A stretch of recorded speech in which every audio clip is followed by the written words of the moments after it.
Hello everyone, welcome back to my channel. This is Roshni Shah and today I am going to share with you guys my cabin crew interview experience with Indigo Airline again. So अगर आप मेरे channel पे new हो तो please मेरे channel को subscribe कर दीजिए ताकि आपको और भी इंफॉर्मेटिव मिलते रहे। अगर आप लोगों ने मेरा शॉर्ट वीडियो देखा होगा where I mention that I am going to share with you a very important information. So please watch this video till the end and let's get started. Okay.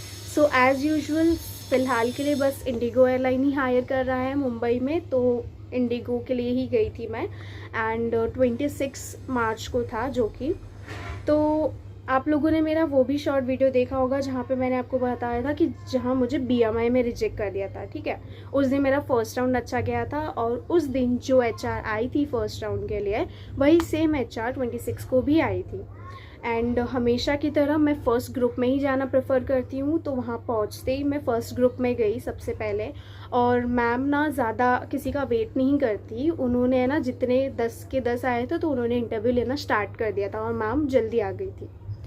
उसके बाद मैम ने सबसे question पूछना शुरू किया और सबसे पहला तो मैम ने सबको यही पूछा कि लास्ट टाइम आप क्यों रिजेक्ट हुए थे। ठीक है, तो मैंने बताया था ma'am I got rejected from BMI और मैंने अपना सारा रीज़न बताया कि मेरा बीएमआई भी 20.4 था और मेरा हर इंटरव्यू में मैं क्लियर कर लेती हूँ बीएमआई और सेम हाइट और सेम वेट भी रहता है। ये सारी चीज़ें मैंने मैम को बताया। तो उसके बाद मैम ने सब लोग से क्वेश्चन पूछा और फिर मुझसे भी पूछा। तो मैम ने पूछा कि मैंने आपको लास्ट इंटरव्यू में क्या पूछा था।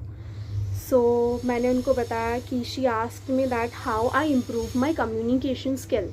सो मैंने उनको आंसर बताया एंड हम 10 में से मैम ने 3 लोगों को सिलेक्ट किया। बस मैम ज़्यादा नहीं करती, वो कम करती है बट अच्छा करती है। तो हम 10 में से मैम ने बस 3 लोगों को किया और ना उस दिन मुंबई में I gave my interview in Mumbai. So उस दिन ना मुंबई में फर्स्ट राउंड खाली हुआ और ना थर्ड राउंड उस दिन ना बीएमआई हुआ था और ना ही फोर्थ राउंड हुआ था।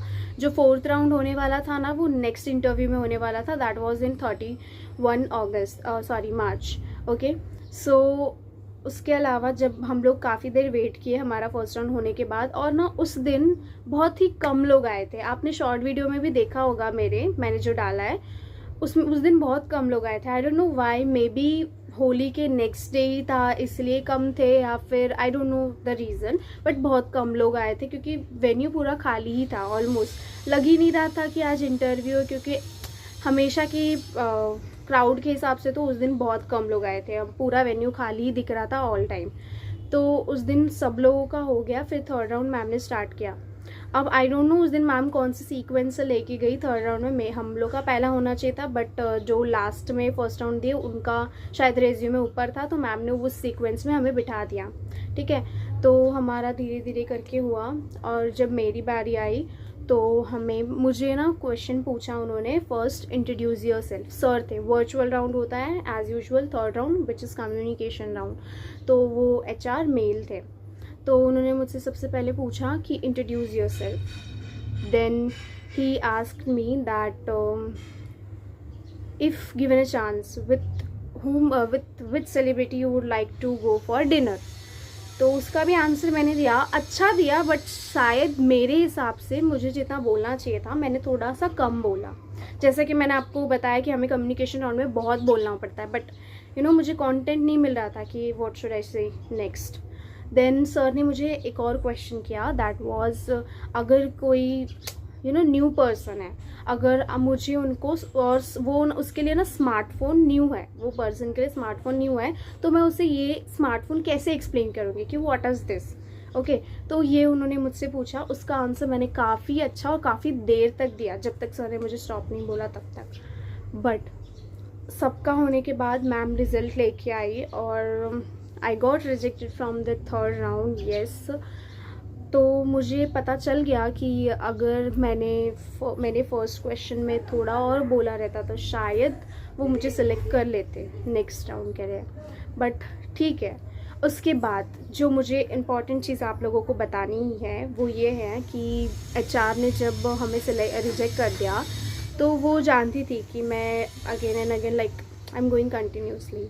सो मैम ने मुझसे कहा, और 2-3 लोग और थे जो कंटिन्यू जाते थे, तो मैम ने उनसे कहा कि आप लोग कंटिन्यू मत आओ। लाइक ये एचआर की तरफ से सजेशन था, तो जो मैं आपके साथ शेयर कर रही हूँ, तो अगर आप लोगों को भी चाहिए तो आप ये चीज़ कर सकते हो।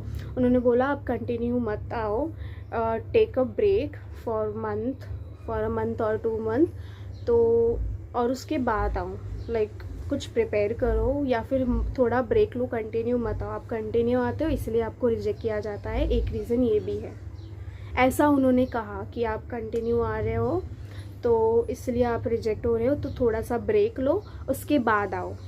सो मैं आपको बता दूँ, I am going to take a break. मैं अप्रैल मंथ और हाफ मई तक नहीं जाने वाली, मैं एंड के मई तक फिर से इंटरव्यू देना शुरू करूँगी, and I am going to take a break. क्योंकि लाइक अगेन एंड अगेन जाना मेरा भी टाइम वेस्ट होता है, देन ट्रैवलिंग का भी। इससे अच्छा है कि मैं थोड़ा ब्रेक ले लूँ। अगर इफ़ लाइक ऐसा नहीं है कि I am not giving my 100%, मैं हमेशा अच्छे से ही इंटरव्यू देती हूँ, बट अगर कहीं ना कहीं मेरी गलती हो रही है तो मैं वो चीज़ अच्छे से सुधार सकती हूँ, ठीक है।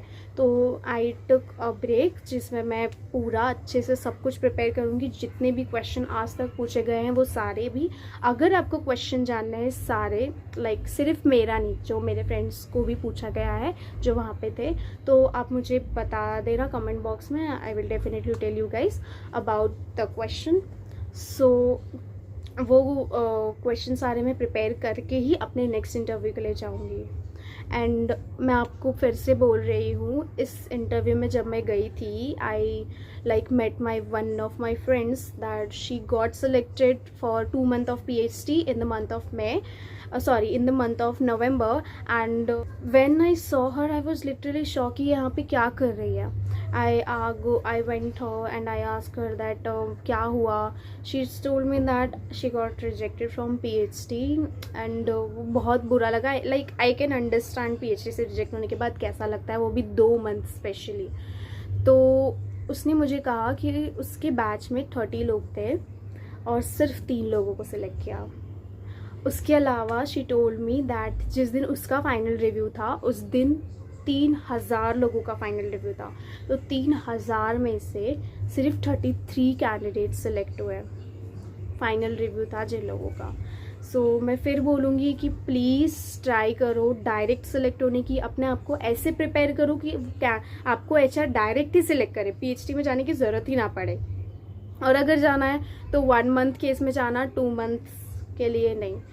1 मंथ्स के लिए is good, but yes rejection के चांसेस वहाँ भी हो गए, बहुत बढ़ गए, बट ट्राई कि आप डायरेक्टली सेलेक्ट हो जाओ। So this was the information I want to give you, like I wanted to give you. So I hope आपको ये इन्फॉर्मेशन अच्छी लगी हो, और अगर आप में से कोई ऐसा हो जो अगेन एंड अगेन कंटिन्यू जा रहा है इंटरव्यू के लिए, सो आई वुड सजेस्ट, एंड सिर्फ मेरे तरफ से नहीं है, एचआर की तरफ से भी था, कि टेक अ ब्रेक कुछ टाइम के लिए, अपने आप पे थोड़ा सा ध्यान दो। कुछ अगर लग रहा है कि नहीं कुछ तो गड़बड़ है तो उस पर काम करो, उसके बाद जाओ, एक नए सिरे से शुरुआत करो। यू नो, आपको ऐसा लगना नहीं चाहिए कि हाँ आप एकदम बोलते ना। मैं तो जब इंटरव्यू पे जाती हूँ तो मुझे तो ऐसा ही लगता है कि ये तो मेरा रोज़ का घर हो गया आने जाने का, तो ऐसा नहीं होना चाहिए। आप हम फिर से ब्रेक लेते हैं और फिर नए सिरे से शुरू करूँगी, ठीक है।